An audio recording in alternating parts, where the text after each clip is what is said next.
Good morning, students.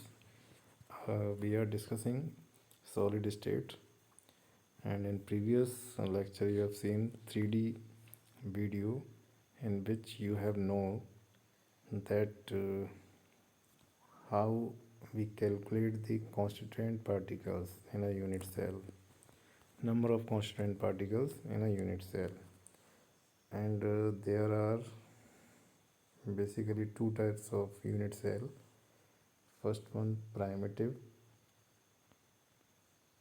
and second one, those are uh, contains particles either on face or may contain at edge or at body centered. So basically in primary unit cell, particles are only available at edges, like this way, sorry, at corners.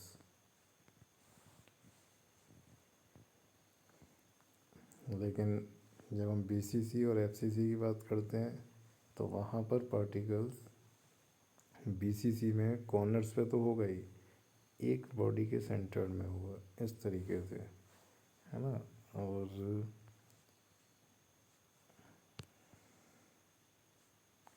Second FCC की बात करें तो FCC में corners में होते हैं, और इसके अलावा जो फेस होती हैं, है ना, हर फेस पर एक होगा, 1 2 3 4 5 6।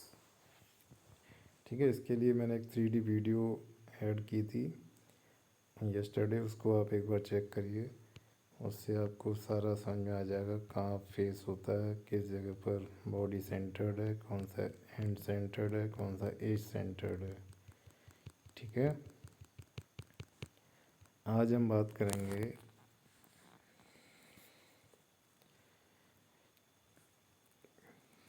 कैलकुलेशन ऑफ नियरेस्ट नेबर्स, या इसकी भी हम बात करें तो ratio between radius and edge length, है ना। ए क्या है, एज लेंथ, और रेडियस जो कांस्टेंट पार्टिकल्स है उसकी रेडियस।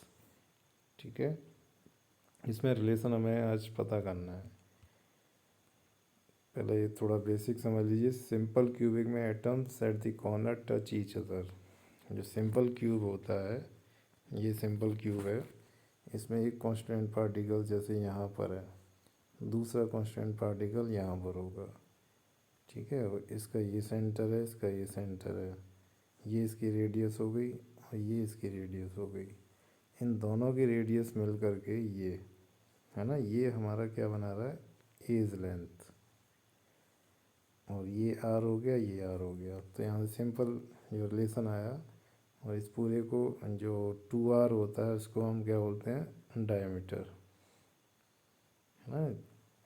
सर्किल है, सर्किल का ये रेडियस है और दूसरा रेडियस ये है ना। तो r और r दोनों को मिला करके 2r इक्वल टू d। तो सिंपल क्यूब में, क्योंकि देखिए एक कांस्टेंट पार्टिकल यहाँ पर ये है और दूसरा कांस्टेंट पार्टिकल ये है, इसकी रेडियस ये वाली है, इसकी ये है ना। तो यहाँ से एक रिलेशन आता है,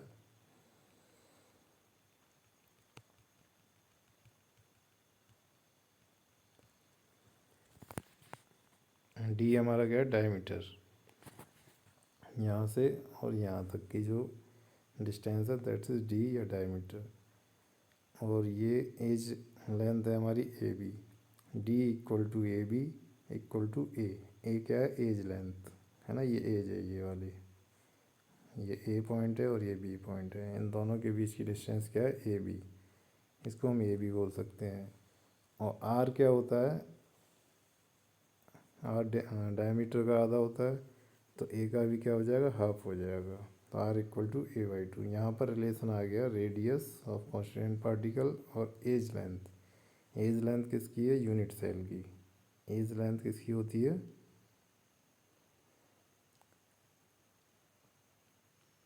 एज लेंथ ए हमारी है यूनिट सेल की, उसमें, और रेडियस किसकी है, कांस्टेंट पार्टिकल है ना, रेडियस ऑफ एटम, आयन या मॉलिक्यूल जो भी यहाँ पर होगा। ठीक है, ये रिलेशन आ गया हमारा सिंपल क्यूब के लिए, बहुत सिंपल है। अब सेकंड है that is face centred cube. इसको ज़रा समझिए। देखिए फेस सेंटर्ड में क्या होता है, कॉर्नर पर तो पार्टिकल्स होते ही हैं, है ना, इस तरीके से। लेकिन साथ में क्या है, फेस जो होती है वहाँ पर भी पार्टिकल होता है। ठीक है, तो अब यहाँ पर हमें आर और ए में रिलेशन निकालना है। तो देखिए सबसे पहले हम क्या करेंगे, इसमें जो मैक्सिमम डिस्टेंस होगी पार्टिकल्स के बीच की वो क्या होगा, डायगोनल होगा। दोबारा बोल रहा हूँ मैं, इसमें जो मैक्सिमम डिस्टेंस होगी पार्टिकल्स के बीच में वो क्या होगा, डायगोनल होगा, है ना, ये डायगोनल, ये हमें निकालना है। ठीक है, यहाँ से यहाँ तक की डिस्टेंस। तो इसको निकालने के लिए हम क्या कर सकते हैं, देखिए ये हमने क्यूब लिया है, क्यूब में एंगल ये भी 90 है और ये भी 90 है ना। सारे एंगल जब 90 हैं तो क्या होगा, इसमें पाइथागोरस लगा सकते हैं, है ना, राइट एंगल ट्रायंगल के लिए। और डी हमारा ए सी का हाफ है, यहाँ से यहाँ तक ये क्या है, ए सी, और डी क्या है, इसका हाफ, है ना। ये पूरा डायगोनल है, यहाँ पर ये डायगोनल निकालना है हमें, ये वाला मैक्सिमम वाला लेते हैं इसमें, है ना, क्योंकि एक पार्टिकल देखिए यहाँ पर होगा फेस वाला,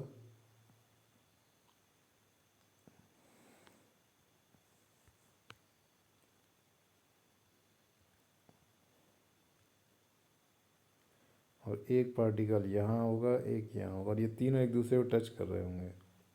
तो ये पूरी डिस्टेंस होगी वो क्या होगी, डी, है ना। उसी को हमने क्या कर दिया, ए सी का हाफ कर दिया।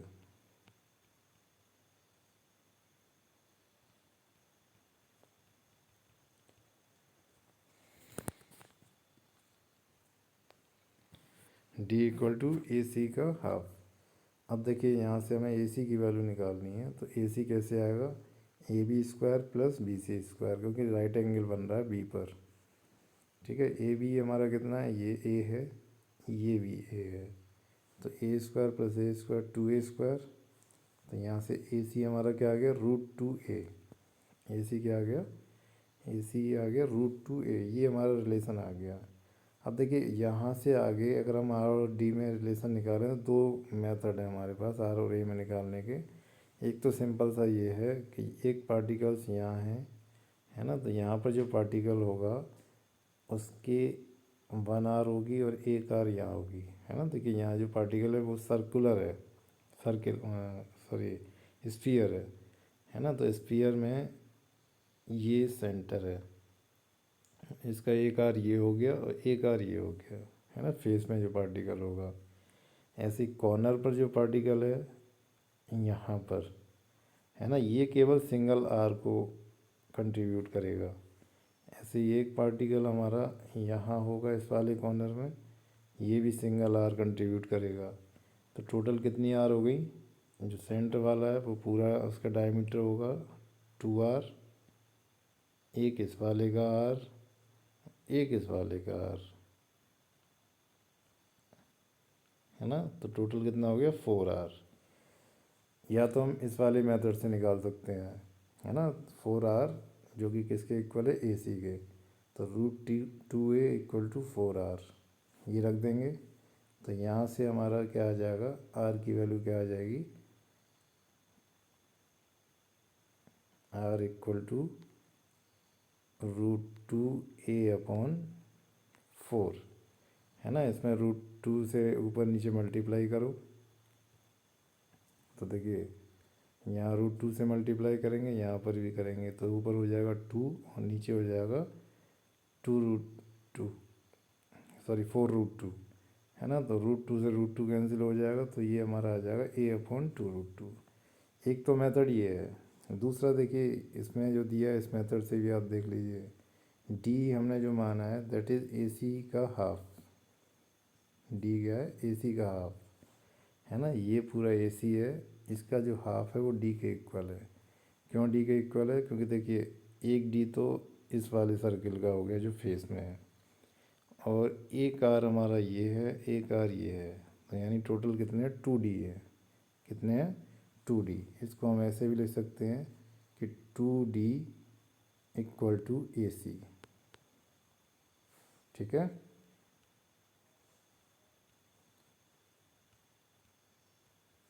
2D इक्वल टू AC है ना। या ऐसे लिख सकते हैं 4R इक्वल टू AC, है ना। कोई भी मेथड आपको सूटेबल लगे, या तो R के टर्म में समझ लीजिए या D के टर्म में समझ लीजिए।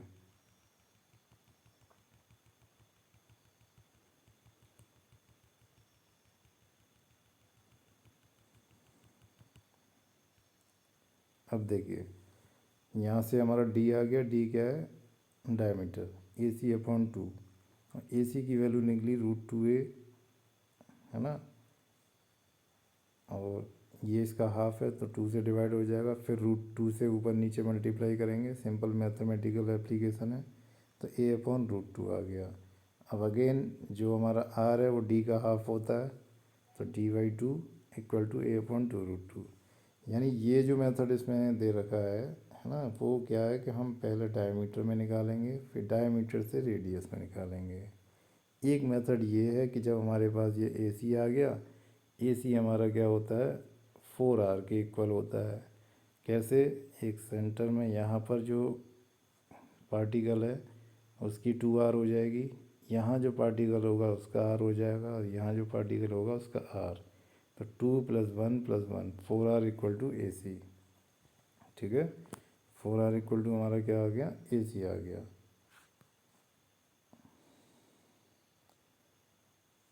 और ये जो वैल्यू हमने निकाली थी वो किसके इक्वल है, 2a²।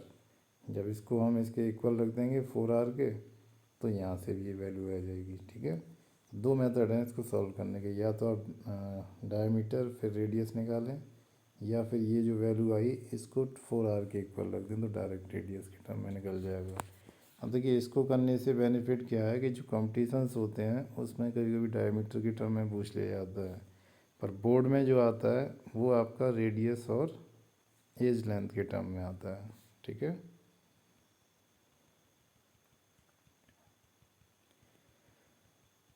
अब देखिए इसी को हम यूज करते हुए BCC के लिए निकालेंगे, है ना। पहले ये जो टर्म है आपका, ये वाला, है ना, इसको यूज करेंगे।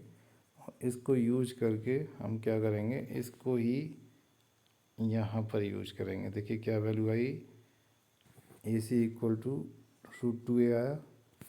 बिल्कुल सेम वे में इसको हम यहाँ यूज करेंगे, AC इक्वल टू √2a। देख लीजिए आप, AC equal to √2a, AC equal to √2a, है ना। ये वैल्यू तो हमने यहाँ से निकाल ली।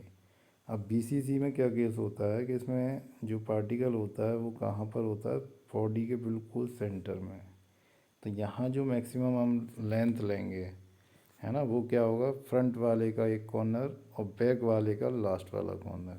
दोबारा सुन लीजिए, इसमें क्या लेंगे, वो डायगोनल लेंगे जो फ्रंट वाला सरफेस है, फेस है उसका एक कॉर्नर, और बैक वाले का लास्ट वाला कॉर्नर, और बीच में बॉडी से होते हुए जो जाएगा। ठीक है, अब यहाँ से हमें इसकी वैल्यू निकालनी है इसकी। तो ये जो वैल्यू निकलेगी वो कैसे निकलेगी, देखिए ये प्लस ये और ये लास्ट वाला। तो यहाँ पर देखिए ये वाली वैल्यू तो A हो गई, और AC हमने निकाला √2a हो गया ये। ठीक है, अब यहाँ पर ये भी एंगल 90 है, तो यहाँ से क्या हो जाएगा, इससे निकालेंगे हम AD² equal to AC² plus DC²। AC हमारा कितना है, √2a, दिस वन। DC कितना है, A। तो इनका स्क्वायर करेंगे तो ये AD² आ गया 3a²। यहाँ से AD निकालेंगे तो √3a, या D equal to √3a/2। D का हाफ होता है R, तो R के टर्म में क्या आ गया, √3/4/a, है ना। या एक और रिलेशन यहाँ से आ गया, that is 4R equal to √3a। इस पर कई सारे न्यूमेरिकल्स बनते हैं। तो आज हमने 3 रिलेशंस पढ़े। एक तो BCC के लिए 4R equal to √3a, second FCC के लिए, है ना, क्या रिलेशन है हमारा, 4r equal to √2a this one, है ना। और एक सिंपल क्यूब के लिए that is r equal to a/2। इनमें से हमें कोई भी किसी पे भी न्यूमेरिकल आ सकता है, आप ट्राई कर सकते हैं अपनी बुक से। और जब हम एक्सरसाइज कराएंगे वर्कशीट तो उसमें इसके ऊपर क्वेश्चंस रहेंगे। ठीक है, थैंक यू।